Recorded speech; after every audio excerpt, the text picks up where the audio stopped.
Hello, I'm Caldwell, and this is On the Money, a weekly look how to get the best out of your savings and investments. In this episode, we're going to be focusing on what investing and the Olympics have in common, and we're also going to be covering the outlook and investment opportunities for the host nation, France. Joining me to provide his insights is Oliver Collin, co-head of European equities at Invesco. So Oliver, I've come up with a couple of parallels with the Olympics and investing. So let's take each of those in turn. So the first one is, it's a marathon, not a sprint. Of course, to be a successful athlete, you need to put in plenty of time and dedication. You also need to be patient. The Olympic Games only come around every 4 years. So as a fund manager, could you talk us through the importance of taking a long-term view? And could you tell us what your typical timescale is when investing in European companies? So a couple of things in terms of your introduction. We, as you know, are based out in Henley, and Henley is known for its rowing, and it means it attracts a lot of very good rowers to the town. And unusually, I guess, that means that we are exposed to quite a lot of Olympians, specifically Olympic rowers, and it means that we've had chances to spend some time with them and therefore kind of get the insights from them in terms of what the parallels between what they do and how they do it and what we do. And I think this timing thing is really important because one of the things they talk about is they win medals, gold medals quite often, some of the people that live there. And they talk about once you've won that medal, then you enjoy it and it's amazing, you're on the podium.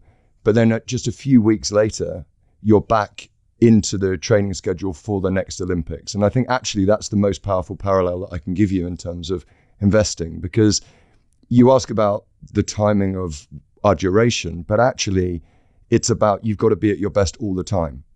And I would say the biggest parallel is that yes, you can have a great period, whether that's a quarter, a year, a 3-year, or even longer 5-year track record. But once you've achieved that, and once you've got that position in the ranking, the clock stops and you start again and you're into the next cycle. And why that's so important is that the way we're trying to invest is not just to be a one-hit wonder, not just to win the medal once, but to do it every single cycle. In direct answer to your question, our time horizon is typically 3 years. That's what we're looking to invest for in terms of to get a return. And I can explain why 3 years is so important. But actually what we spend our time thinking about from a process perspective is how we maintain the best we can be in every single cycle. Because again, an Olympic parallel is winning the 100 meters or the rowing race or the cycle or whatever it is, your discipline, your time and how you won it now, 2024, will not be the same as when you try and win it in the next Olympic cycle. Or if you've done the previous cycle, what you did to achieve the gold medal then is not going to be enough. You've got to adapt and change. The next parallel is to commit to a plan. Successful athletes, they have a training plan and they need to execute that plan to perfection, including being very disciplined in how they go about their lifestyles, including having very strict diets. So as a fund manager, could you explain the importance of committing to a plan in terms of you having an investment approach? Yeah, absolutely. I think in 2024, it's increasingly important that we have a process that's really robust and rigid, because the complexity of the industry and the sophistication of the industry means that people are not just looking for the numbers, and if the numbers are good enough, they'll invest with us and trust us to look after their capital. But it's much more about how we do it and the repeatability of what we're doing. So absolutely, we need a process that's robust. And it means that whatever the weather, the underlying saver knows how we will be performing.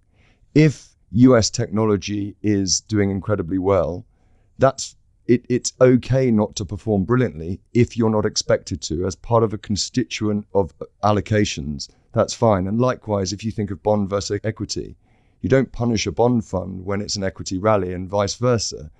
But if you start behaving differently to as one would expect under the circumstances, then I would argue that as a fund manager or as a solution, you're increasingly less useful. And one potential warning sign would be if the investment style started to change, because then that shows that the investment approach isn't being adhered to. Absolutely. And I think that increasingly our clients are, and our client interactions are to understand what we do and how we do it. And we will have a number of meetings running through our process. How do we find ideas? How do we do our underlying investment work? How we then build portfolios, and what our sell disciplines are in a positive outcome and a negative outcome. The follow-up meetings and the subsequent meetings before an investment decision is taken are typically finding out, are we holding and adhering to that process? And that are the behaviors that we're actually demonstrating in buys and sells and the fund outcome fits with that underlying process. The next parallel I wanted to discuss was minimizing errors and setbacks. As an athlete, things don't always go plain sailing. For example, injuries can occur and performances don't always live up to expectations. So as a fund manager, how do you deal with errors such as buying a stock that ultimately disappoints? Well, again, I guess that goes back to the process, and there's a part to this as well. I was lucky enough to meet quite recently, actually, Mark Foster, the swimmer. And he was a sprint swimmer. You know, his event lasted literally seconds. So there's a huge amount of build-up between Olympic cycles before he jumps in the water. And he describes his early training. And he was an amazing athlete. I think he was, I don't want to misquote him, but he was something like the fastest male swimmer in the UK at the age of 15. So he was exceptional. But he described when he was that age, his swimming to do a sprint race training was to swim miles a week, because that's what swimmers did. And of course, it didn't really have a positive impact on his event, but that's just how they used to train. So I guess the point I'm trying to make is that the way we run our process and adapt and evolve our process has to not just be hard work, it has to be hard work in the right way to create the outcome that we want. And so what we do is, when things are going well, it's all very easy to think that you're doing things brilliantly and everybody's a genius. But actually, there is going to be an element of at any time you're getting things wrong. So it's about trying to minimize those losses. It's about trying to minimize those losses at the time you're investing. And also, once you've made an investment, being involved in making sure you're cutting losers quickly. Because we all know that if you're right 50% of the time, you will outperform, but only if you run winners and cut losers. And so it's about that discipline of when it goes wrong, go back to the underlying investment thesis. Don't be seduced by the valuation or the share price performance, because it might look like there's lots of upside, and go back to what we're trying to invest in being an opportunity embedded in the company rather than just a share price. I wanted to also ask about the competitive nature of being a fund manager. Of course, for an athlete that's competing at the Olympics, the ultimate prize is to come away with a gold medal. As a fund manager, do you look at how your peers are performing, and what for you would be success? Is success beating a comparable stock market index over the long term? Goodness, there's a lot to that. I mean, the first point is, and I think this is another really good parallel with the Olympics, is that the financial services industry is a high caliber industry. And I think we sometimes forget that the people that don't win at the Olympics have beaten an awful lot of people just to be at the Olympic Games. So being there is an achievement in its own right, and winning is amazing. I think the other point is that it's unlikely that you're going to win gold medals every single year.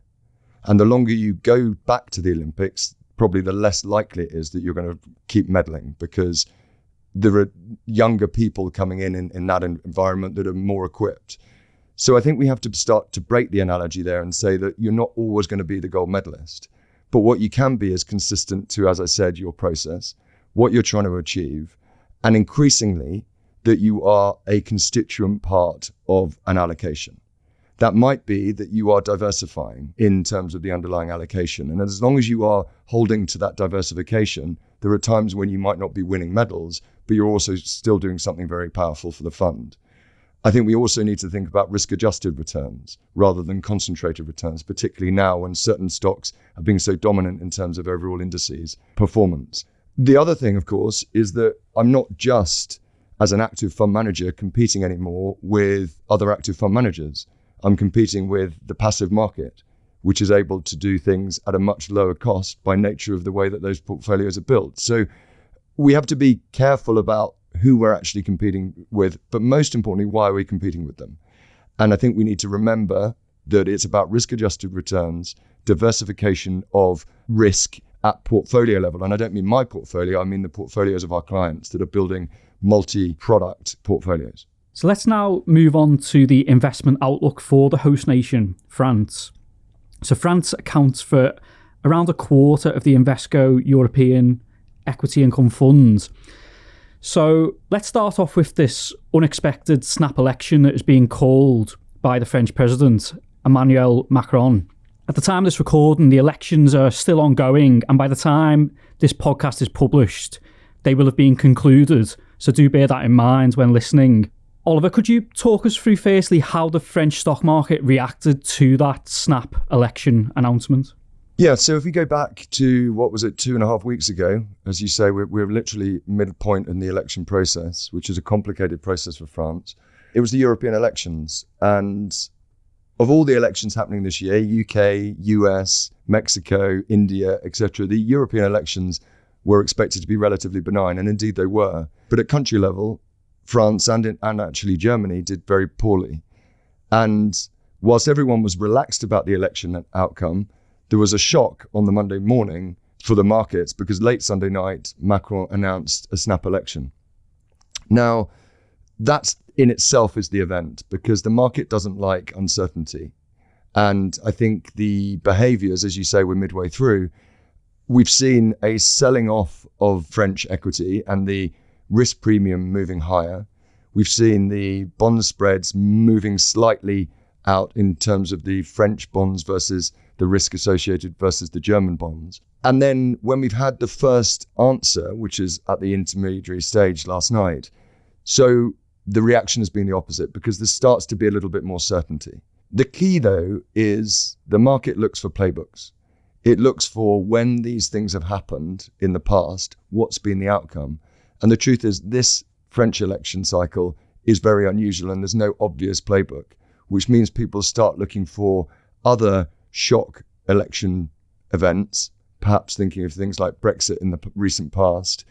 And of course, they're completely different. So it struggles to work out what's the right price and what to do under those circumstances. That is stressful. It's stressful for the people directly involved and it's stressful for people managing money in that environment. But our experience, and we can lean on experiences in Spain, we can lean on experiences particularly in Italy, which has had a number of these electoral shocks and electoral cycles.